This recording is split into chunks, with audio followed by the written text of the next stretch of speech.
Pride. One of the most powerful emotions that humans can experience. People will parade the streets in praise of it, and dudes will derail their entire lives, go into tens of thousands of dollars worth of debt, just to hear those fated 5 words. I'm proud of you, son.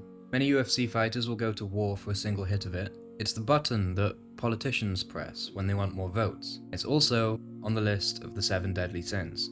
Many of us oftentimes struggle to feel proud of ourselves, and even when we do, someone's very quick to just to rip it straight from us. But spoiler alert, if somebody is able to take your pride from you, it's not true pride and it shouldn't have been there in the beginning. Hot take, I know, but it'll make more sense later.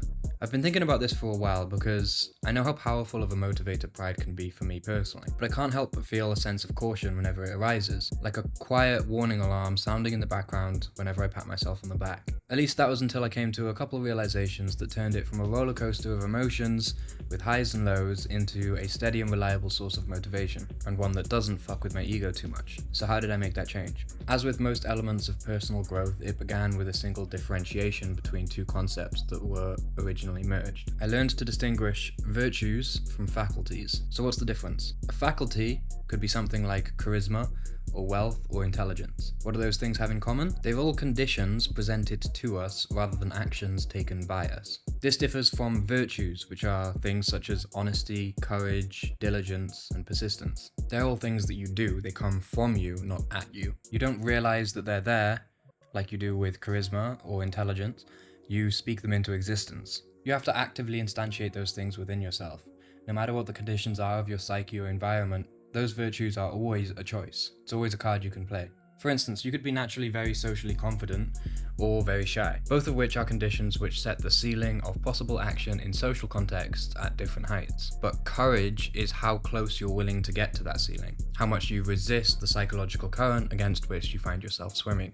For instance, a naturally shy person sparking up a conversation with a complete stranger on the bus may take just about as much courage as it takes a very socially confident person to give a speech in front of thousands of people. The problem with the modern conception of pride, or at least the way that it's manifesting itself in the culture these days, is in the belief that the socially confident person who gave the speech in front of thousands of people should be more proud of himself than the shy person who spoke to the stranger on the bus, because the conditions of his action broke higher than the average ceiling. And that's where the core problem is, that it was based on conditions, not virtues. But that's kind of forgivable since we have to generalize amongst large groups of people. But it doesn't stop there. The culture is so backwards that blatant conditions such as nationality, sexuality, race, gender, heritage, are all things which are normalized as sources of pride, even encouraged, despite being completely outside of the realm of control or agency of the person who is feeling the sense. There's a mosquito. The Bible says that pride is the devil, and it also says that it comes before the fall, and it kind of has a point, particularly when you are proud of things that you yourself played no part in bringing about. As a personal example, when I was 14, I did an IQ test from Mensa, and it came back pretty high. I then made the mistake of becoming proud of my intelligence, and became an annoying little shit as a result. And thus, because of that mistake, my life got worse, in ways that I'm sure you can predict. Adolf Hitler had a genius-level IQ, but he used it to snort cocaine and murder millions of people, so any sense of pride that he derived from his intelligence was clearly misplaced. Another example is charisma, or for the Gen Z audience, Riz. That's also conditional. You may think that it's more of a virtue since it's something that the person is doing, but it's not, it's a condition, because it's comparative. Your charisma can only be high in relation to the average since it's a social concept that works on a sliding scale. And the average is a condition presented to you, as are many of the character traits which usually constitute charisma. So you probably shouldn't be proud of being charismatic either. But if you can't be proud of being smart and you can't be proud of being charismatic, what can you be proud of? Should we just listen to the Bible, which says that pride is the devil and that it comes before a fall, and just try and push down any sense of pride whenever it starts to bubble up within us? No, that would probably push it into the Jungian shadow, where it would fester and become even more pathological. A much better approach is to integrate it properly so that it only manifests in response to genuine acts of virtue, rather than attempting to derive a misplaced sense of self-worth from elements of ourselves we played no part in creating. That would be to take credit for the universe's work, previously known by its stage name God. So it's no wonder that the high IQ do-nothings like my 14-year-old self, who derive their self-worth from the intellect despite being, by most measures, completely useless, are some of the most bitter people that you will meet. Not only do they believe themselves to be valuable, but the world is not in agreement. So their dialogue with their environment is best characterized by that of an argument. They're in a constant argument with both themselves and the world. No wonder they're bitter. And I can't help but think maybe this is why pride was considered the devil in Christian doctrine. Because for one, to take pride in something that you didn't do is, of course, inaccurate, which is the original definition of the word sin. And it's also just shitty behavior in all instances. Everybody's done the group project where the one guy who did fuck all took all of the credit. Nobody likes that guy. Don't be that guy. And I think maybe the reason that it got hit with a blanket statement of it's the devil, avoid it at all costs in Christian doctrine was because it's very hard for a mass market audience to distinguish the difference between faculties and virtues, or conditions and virtues. So perhaps they just ascribed the entire fucking thing to the devil and were like, we don't need that. I don't know, I'm out of my depth here. I'm not a religious studies person or anything, but it makes sense to me.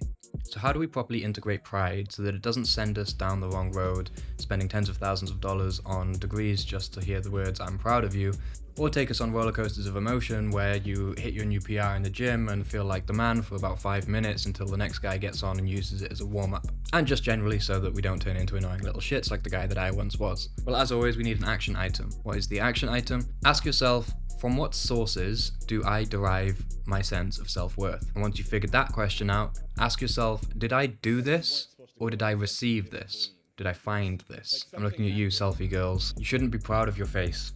Ever.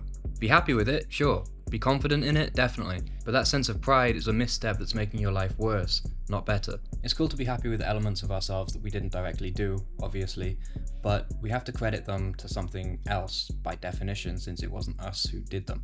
And for the guys, this is also as much a note to self as it is to anybody else. It's perfectly reasonable to feel proud of yourself for showing up to the gym despite not wanting to go. That's a virtue of courage and persistence and so on. But is it so reasonable to pride yourself on the shape of your physical body? Did you really grow your body? Choose your genetics? No, you don't even beat your own heart, so you definitely don't duplicate your own cells. Something else is handling that for you, so taking credit for it is a misstep. Be proud of the virtue that it represents, yes, but do not obsess over material properties. Be happy with your results, sure, but you must credit them to something else. But if you're not going to credit your body to yourself, then who do you credit it to? You can't just credit it to the universe, that's not a person, and only people can take credit for things or feel a sense of pride in something. Well, this is the role that God used to serve, and it's why, despite training their whole lives, top-level athletes often credit all of their success to God. Do you think it's a coincidence that so many awards acceptance speeches begin with the phrase, "I want to start by thanking God," even though rates of religion are so low in the general population? Or is maybe there's some tie between being able to accurately integrate pride and success? And also, is it any coincidence that since we killed God in the 20th century, misplaced pride has come back in full force and rates of narcissism are skyrocketing? I don't know. Let me know what you think in the comments and subscribe for more ideas like this. This is Uncut Growth. Peace.